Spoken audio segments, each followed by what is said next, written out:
Next, I want to show how we can use the calculator for hypothesis testing instead of doing everything by hand. So number 3 says, use the calculator to confirm your answers for questions 1 and 2. So I'm first going to write down all of the information that I need to type into the calculator.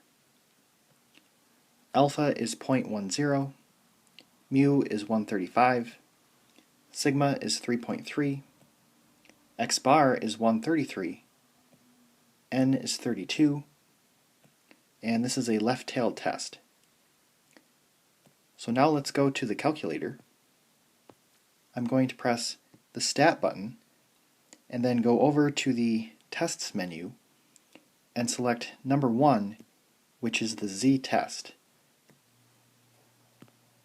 So I want to make sure that the input is set to stats.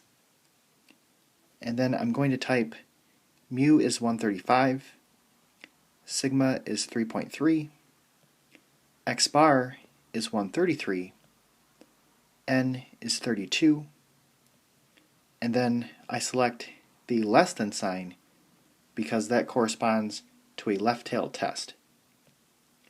And then press calculate, and it will calculate z and the p-value.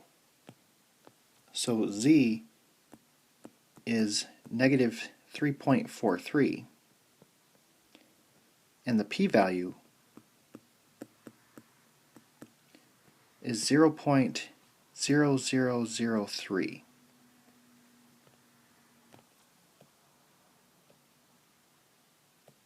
So first, number 1, we use the p-value method.